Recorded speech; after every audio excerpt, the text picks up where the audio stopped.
Hello good morning everyone अब सबैजना सन्चै आरामै हुनुहुन्छ र म एकदम सन्चै आरामै छु अनि welcome to my mini blog. सो त्यही नै हो। अनि आज चाहिँ स्याटरडे मनाउनलाई चाहिँ अब कतै जाउँ घुम्न जाउँ भन्ने कुरा भइरहेछ सबैजना। सो त्यही नै हो, तर एक्ज्याक्ट हामी यहीँ जान्छौँ भन्ने चाहिँ हामीले डिसाइड गरेको छैनौँ। सो त्यही हो, अब कता कता गइन्छ के गरिन्छ सबै कुराहरू म तपाईँलाई अपडेट गराउने नै छु।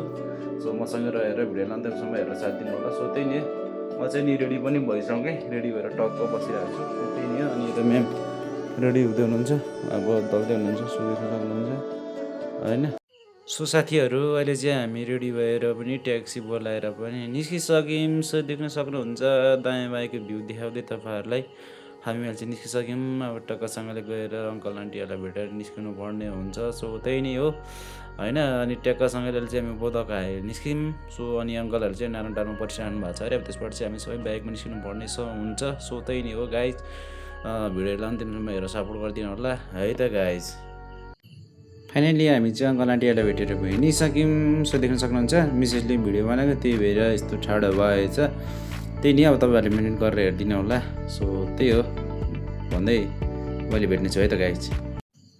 अहिले चाहिँ हामी साखु पुग्यौँ। साखुबाट राइड लागेर हामी चाहिँ जे होस् हाम्रो डेस्टिनेसनमा जाँदैछौँ। दायाँ बायाँको भ्यू हेर्दै सो देख्न सक्नुहुन्छ बबाल छ दायाँ बायाँको भ्यू, कस्तो सफा वेदरले पनि एकदम साथ दिइरहेको थियो। अनि दायाँ बायाँ चाहिँ एकदम धानबारी हरियो हरियो देख्न सक्नुहुन्छ। सो फाइनल चाहिँ हामी मन्दिर गुफाभित्र छिरिसक्यौँ। सो देख्न सक्नुहुन्छ यहाँको भ्यू। हाम्रो टोली चाहिँ यहाँ छिरिरहेको छ सबैजना। सो देख्न सकिन्छ।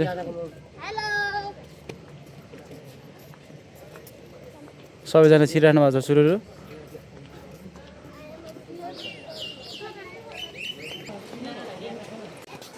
सो यहाँबाट चाहिँ यस्तो देखिँदो रहेछ। सो देख्न सकिन्छ यहाँको भ्यू। यता धानमा बारी बब्बाल देखिरहेछ। सो देख्नुहुन्छ राम्रो देखिँदो रहेछ। सो जे होस्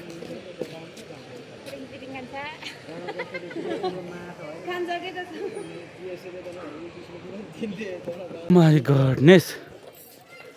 सो मान्छेको भिडबाट टिकटक बनाउने, फोटो खिच्ने सो देख्न सकिन्छ।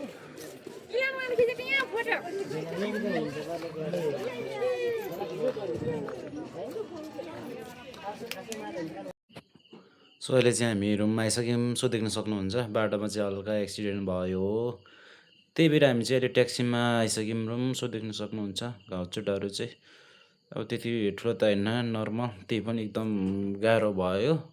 सो त्यही नै हो, अब नसोचेको भइदियो। देख्न सक्नुहुन्छ घाउ चाहिँ नर्मल छ, तर एकदम पीडा चाहिँ धेरै छ। सो हल्का मलाई देखिहाल्नु भयो होला। अनि मिसिसको पनि देख्न सक्नुहुन्छ अनुहारमा होइन, एकदमै गाह्रो भएको छ उसलाई पनि। सो देखिहाल्नु भयो भिडियोमा। सो त्यस्तै भयो, हाम्रो ब्याड डे थियो होला सायद, त्यही भएर पनि अब त्यस्तो भयो, त्यही भएर पनि भिडियो एन्ड गर्नु पाइएन। सो त्यही नै हो।